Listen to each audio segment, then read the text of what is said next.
Hello everyone, কাঁচা লঙ্কার official YouTube চ্যানেলে সবাইকে ওয়ার্ম ওয়েলকাম। আজকে যে রেসিপিটা নিয়ে এসেছি সেই রেসিপিটা আমার ভীষণ ফেভারিট, সেটা হলো ম্যাঙ্গো পুডিং। বাজারে কিন্তু আম এসে গেছে, ভালো মন্দ বেশ আম পাওয়াই যাচ্ছে। বাজার থেকে কিছু পাকা আম নিয়ে আসুন আর খুব সহজেই বানিয়ে ফেলুন বাড়িতে ম্যাঙ্গো পুডিং। এই মে মাসে আমি বেশ কিছু আমের রেসিপি আপনাদের সাথে শেয়ার করব। তার প্রথম রেসিপিটাই হলো ম্যাঙ্গো পুডিং। তাহলে চলুন শিখে নিই কি করে বাড়িতে খুব সহজে এবং খুব কম ইনগ্রিডিয়েন্টসে ম্যাঙ্গো পুডিং বানাবেন। ম্যাঙ্গো পুডিং বানানোর জন্য এর প্রথমে নিয়েছি 3টে পাকা আম, নিয়েছি 3 টেবিলস্পুন কর্নফ্লাওয়ার, নিয়েছি হাফ কাপ চিনি, নিয়েছি 1 cup full fat milk. Mango pudding বানানোর জন্য প্রথমেই আমি যেটা করব, আমের খোসাগুলো ছাড়িয়ে নেব, নিয়ে আমগুলোকে ছোট ছোট টুকরো টুকরো করে কেটে নেব, একদম ছোট ছোট করেই কাটবো।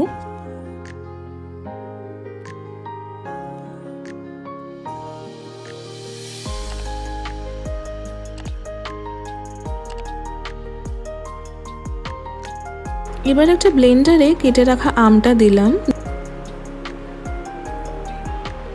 দিয়ে দিলাম হচ্ছে চিনি, আর দিয়ে দিলাম 3-4 টেবিলস্পুন মতো দুধ। চিনিটা না আপনারা আমের মিষ্টিটা বুঝে দেবেন। এই যে আমটা আমি ইউজ করছি এটা ভীষণ মিষ্টি নয়, এটা মিডিয়াম মিষ্টি, তাই জন্য আমি এখানে চিনির পরিমাণটা সেই বুঝে নিয়েছি। নিয়ে ব্লেন্ডারে ভালো করে একটা সুন্দর ম্যাঙ্গো পিউরে আমরা বানিয়ে নেব। খেয়াল রাখবেন যেন আমের কোনো টুকরো না থাকে, যেন পুরোটাই খুব ভালো করে ব্লেন্ড হয়ে যায়। এরপর একটা প্যান গরম করে সেই প্যানের মধ্যে পুরো ম্যাঙ্গো পিউরিটা আমি ঢেলে নেব।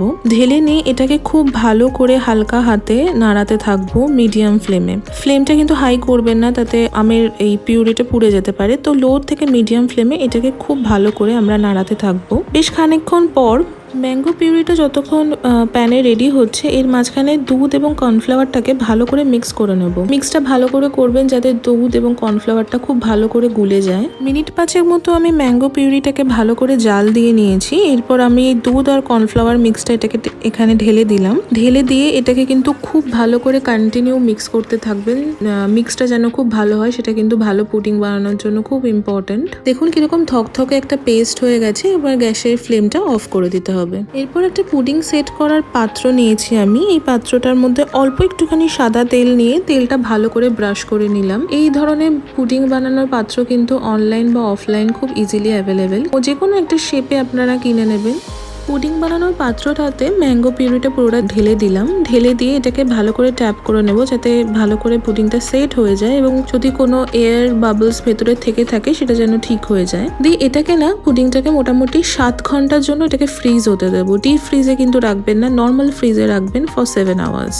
মোটামুটি 7 ঘন্টা হয়ে গেছে। ম্যাঙ্গো পুডিংটা কিন্তু একদম তৈরি হয়ে গেছে। সাইড দিয়ে একটুখানি আঙুল দিয়ে প্রেস করে দিলাম, তাতে পুডিংটা সহজে বেরিয়ে আসবে। দেখুন পুডিংটা কিন্তু একদম রেডি হয়ে গেছে। প্রচন্ড ভালো খেতে হয়েছিল, ভীষণ ইয়ামি, দারুণ সেট হয়েছিল পুডিংটা। আমি ম্যাঙ্গো পুডিংটা গার্নিশ করছি কিছুটা চপড ম্যাঙ্গো দিয়ে। ফ্রিজ করে রেখেছিলাম কিছুটা আমের কুচি, সেটা দিয়ে আমি এটাকে গার্নিশ করছি। এটা বাড়িতে ঝটপট বানিয়ে ফেলুন। বাড়িতে যদি বাচ্চারা থাকে তারা তো খুব ভালো খাবেন এবং প্রত্যেকেরই খুব ভালো লাগবে। আশা করছি এই রেসিপিটা আপনাদের ভীষণ ভালো লেগেছে। যদি ভালো লেগে থাকে তাহলে অবশ্যই আমাদের জানাবেন কেমন লাগলো রেসিপিটা, এবং বাড়িতে যদি ট্রাই করে থাকেন তাহলে অবশ্যই কিন্তু ছবি শেয়ার করবেন আমাদের সাথে। Thank you for watching guys. আমাদের ভিডিওটা যদি ভালো লেগে থাকে তাহলে অবশ্যই লাইক করবেন, শেয়ার করবেন এবং কমেন্ট করবেন, এবং আমাদের চ্যানেলটা অবশ্যই সাবস্ক্রাইব করবেন। দেখা হচ্ছে পরবর্তী একটা সুন্দর রেসিপির সাথে। Till then, happy cooking, see you soon.